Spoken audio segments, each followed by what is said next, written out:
Terima kasih Yesus untuk segala anugerah-Mu bagi kami. Biar hidup kami menyenangkan hati-Mu. Kami mau hidup bagi-Mu Tuhan. Terima kasih untuk segala anugerah dan kebaikan. Yesus, Kau kebenaran yang menyelamatkanku. Kau memberikanku hidup dan pengharapan.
Dunia tak bisa menjauhkanku dari kasih-Mu. Dunia tak bisa,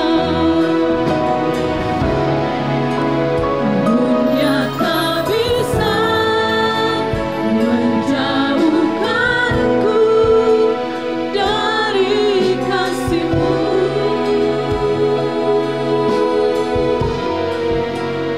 Dunia tak bisa menjauhkanku dari kasih-Mu. Shalom Bapak Ibu Saudara, saya percaya saudara terus menikmati rancangan Tuhan yang terbaik atas hidup saudara. Hari ini mari kita belajar sebuah kebenaran tentang Allah. Kiranya kebenaran ini membangun semangat saudara, membangun keyakinan saudara terhadap Allah yang saudara percayai di dalam Kristus Yesus. Mari kita siapkan hati kita dan berdoa.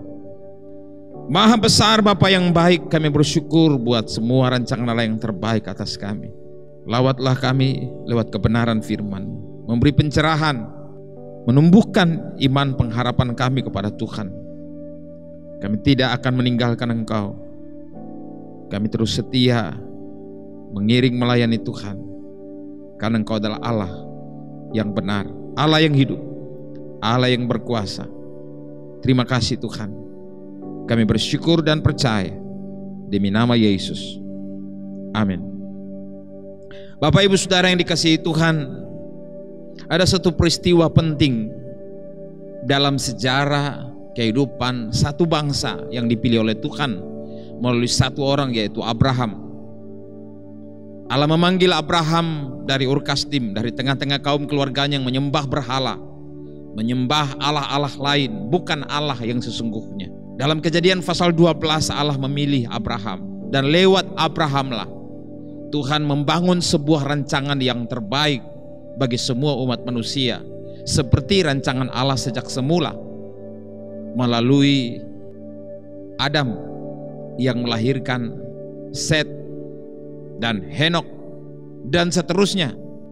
Bapak Ibu Saudara yang dikasihi Tuhan, kita melihat bagaimana rancangan Allah yang terbaik dari satu pribadi, satu keluarga, menjadi satu bangsa. Abraham dipilih oleh Tuhan. Kenapa? Itu adalah rahasia ilahi. Kita tidak kenal seperti apa Abraham pada masa itu. Tapi yang jelas Alkitab mencatat bahwa Allah memanggil Abraham dari kaum keluarganya, dan Abraham mengenal siapa yang memanggil dia, dan berjanji akan membawa dia ke satu negeri yang saat itu Abraham sendiri tidak tahu. Dia berangkat dari Ur Kasdim menuju Haran bersama ayahnya, dan ayahnya meninggal di sana. Tetapi dia terus berjalan dalam tuntunan Tuhan sampai ke satu negeri yang kepadanya Allah telah berjanji. Singkat cerita bahwa dari Abraham lahirlah Ishak, anak perjanjian dari istrinya Sarah. Dari Ishak inilah lahir Yakub sebagaimana dijanjikan oleh Allah. Allah memilih dari dua anak Ishak ini, Esau dan Yakub. Tapi Tuhan memilih bukannya Esau anak pertama, tapi justru Tuhan memilih Yakub anak kedua untuk menjadi pribadi pilihan Allah yang spesial di hati Allah, bahkan sebelum Yakub berbuat apapun. Nah, Bapak Ibu Saudara yang dikasihi Tuhan, kisah ini terus berlanjut ketika Yakub melahirkan 12 orang anak laki dan 1 anak perempuan. Dalam perjalanan sejarah keluarga Yakub, singkat cerita bagaimana mereka meninggalkan tanah Kanaan yang sesungguhnya Allah berjanji kepada nenek moyang mereka Abraham, kepada nenek mereka Ishak, kepada keluarga mereka orang tua mereka, Yakub, Bapak Ibu Saudara, bahwa tanah itu akan menjadi milik mereka. Tapi Tuhan membawa mereka keluar dari sana. Kenapa? Ada maksud rencana Tuhan di balik semua peristiwa di mana orang Kanaan, bahkan dalam zaman dunia kuno, mengalami kelaparan dan mereka harus pergi ke Mesir. Di sana ada seorang yang telah diutus Tuhan mendahului mereka, yaitu Yusuf. Lalu selanjutnya kita tahu dari satu keluarga dengan 12 bersaudara ini, pada akhirnya tinggal di sana sekitar 400 tahun.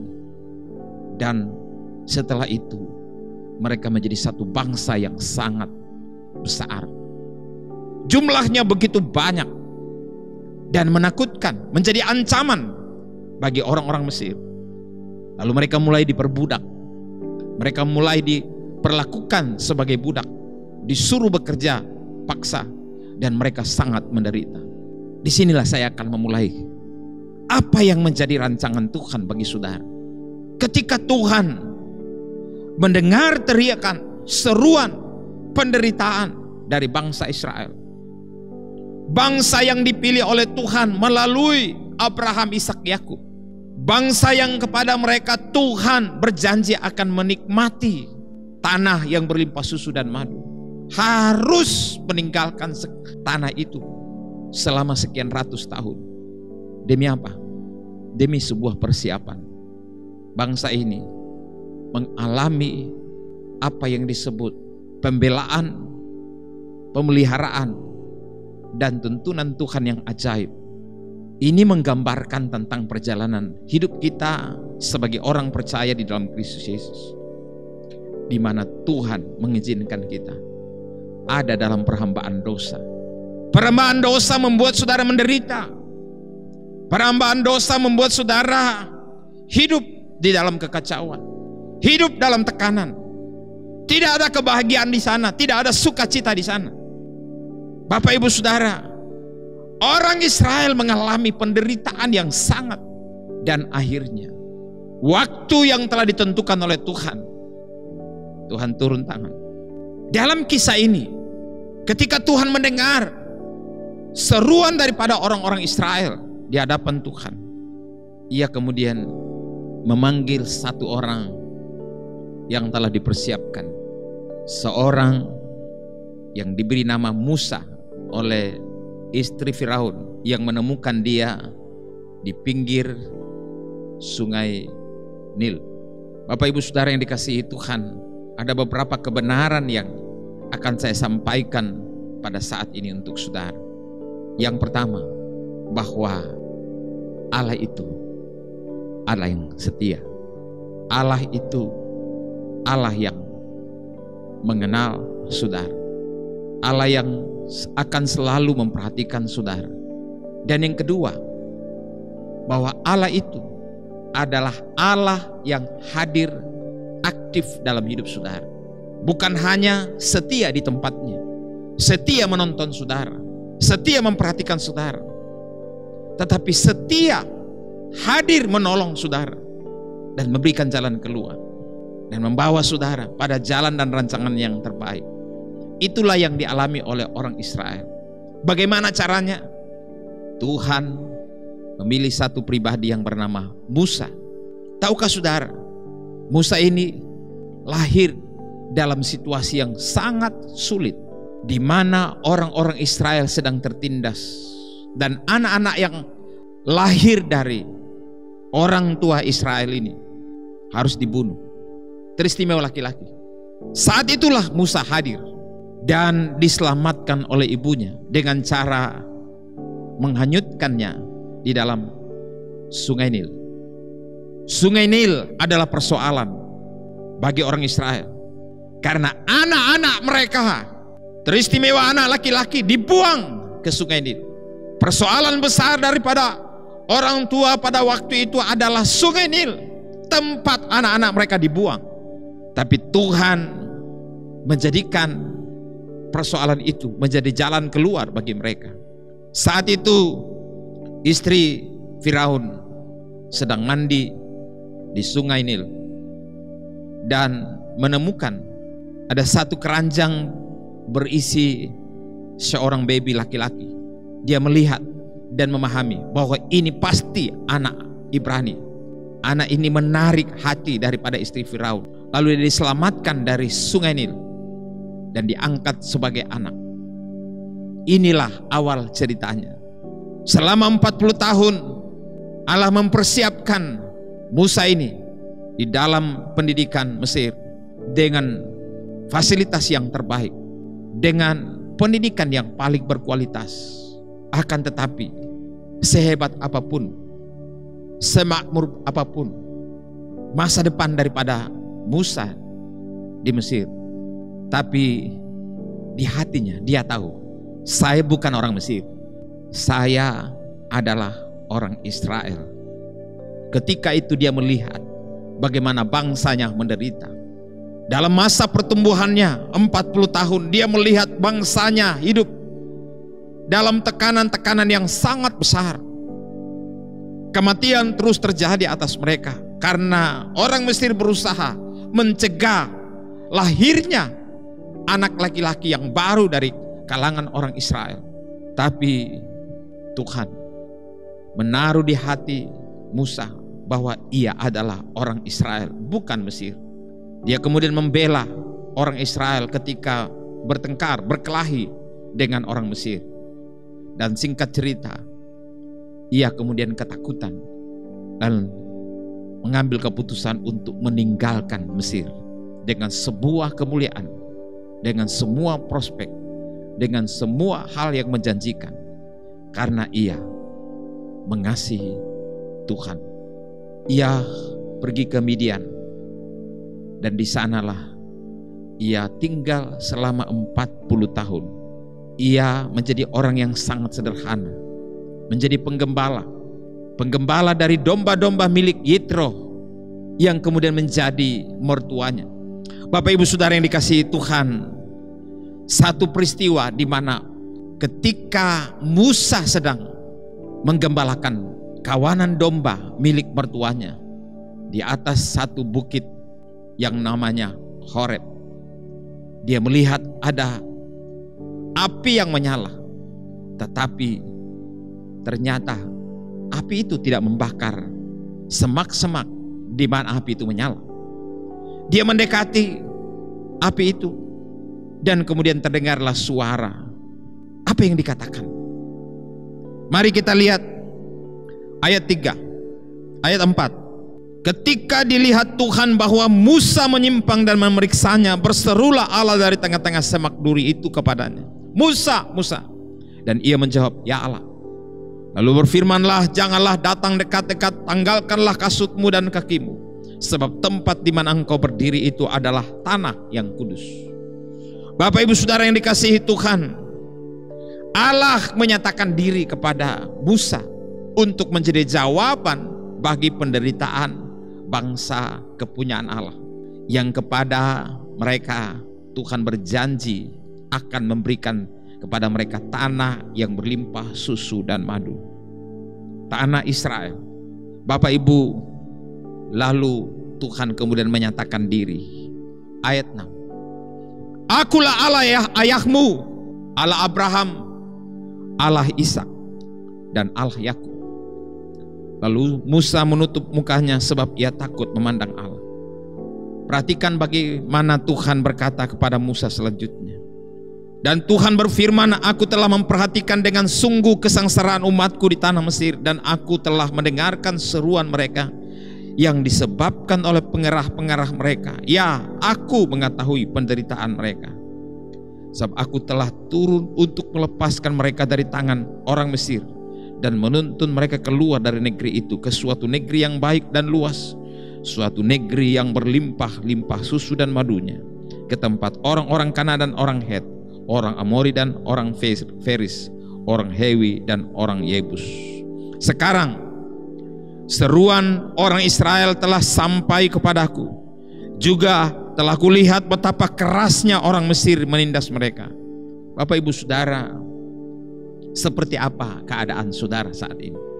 Apakah saudara mengalami kondisi-kondisi seperti orang Israel ini dalam penindasan, dalam penjajahan Mesir? Mungkin saudara seperti mereka. Mereka bisa makan, minum, pakai dan segala sesuatu yang ada di Mesir. Tapi hidup mereka tertekan. Tidak ada kebahagiaan, tidak ada sukacita. Mungkin saudara menikmati banyak hal di mana saudara ada saat ini. Dalam berbagai pencapaian saudara. Secara fisik, secara ekonomi, secara sosial. Tapi ada penghambaan dalam diri saudara. Kau saudara sedang ditindas oleh penjajah saudara. Apakah penjajahan yang paling besar pada diri setiap orang saat ini? Dosa. Dosalah yang menjajah saudara. Dosalah yang menekan hidup saudara. Dosa membuat saudara sedang menuju kepada kematian. Dosalah yang membuat saudara tidak menikmati rancangan Allah yang terbaik.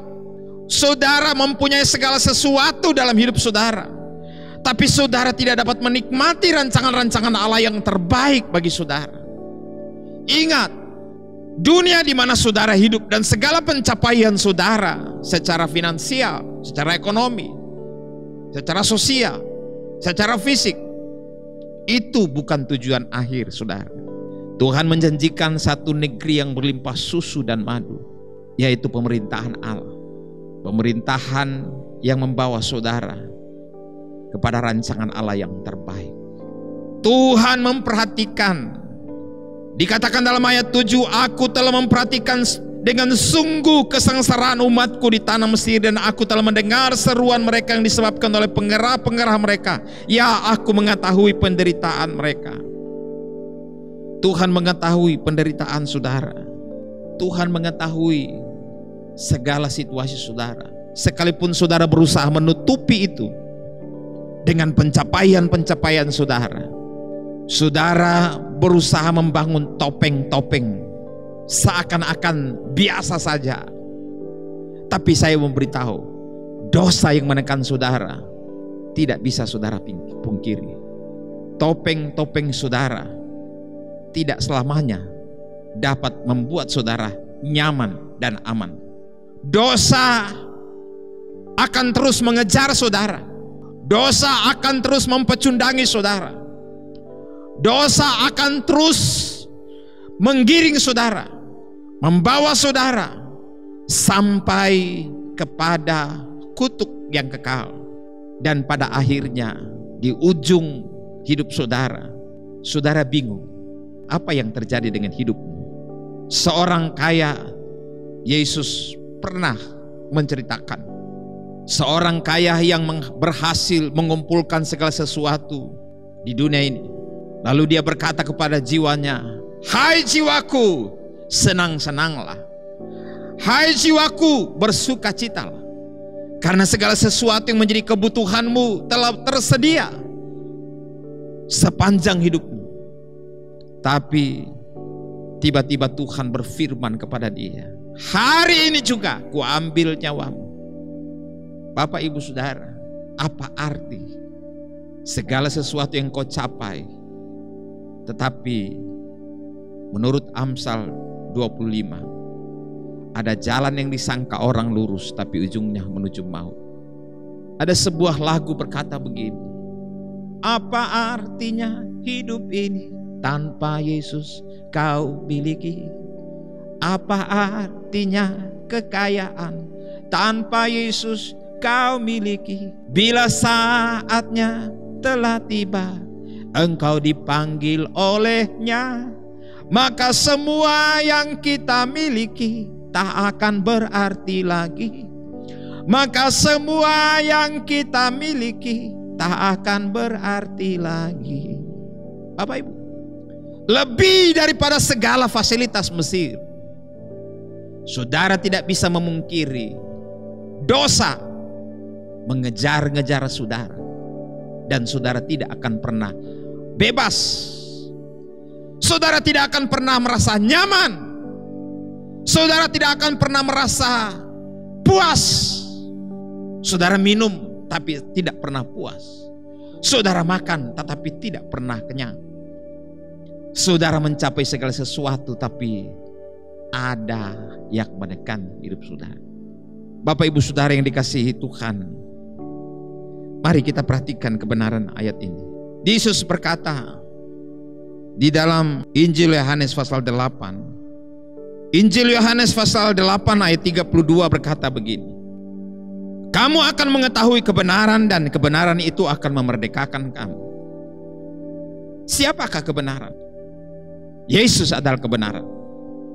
Yohanes 14 ayat 6 berkata, akulah kebenaran dan hidup. Kalau kamu mengetahui tentang kebenaran itu akan memerdekakan kamu. Bapak ibu saudara, Musa diutus Tuhan untuk membebaskan bangsa ini.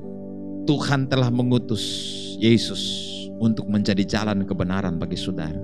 Dia adalah Allah yang memperhatikan penderitaan saudara. Datanglah kepada Dia, Dia pasti menolong saudara. Dia pasti menyelamatkan saudara. Dia pasti membebaskan saudara dari segala persoalan dosa hidup saudara. Pencapaian agamamu, pencapaian lain dari hidupmu yang sangat dibanggakan oleh semua orang, itu tidak akan mampu membebaskan saudara, tidak akan mampu memerdekakan saudara. Hanya Tuhan yang akan mampu membebaskan saudara. Dan Yesus berkata, akulah kebenaran itu. Kalau kebenaran ini kamu mengerti, maka barulah kamu akan merdeka. Benar-benar merdeka. Rindukah saudara mengalami kebebasan ini? Tuhan mendengar, Tuhan setia, dan Tuhan hadir secara aktif untuk menopang saudara, membawa saudara pada jalan dan rancangannya, suatu negeri yang berlimpah susu dan madu, yaitu sebuah kehidupan yang bebas merdeka dari tekanan-tekanan dosa. Tuhan memberkati saudara.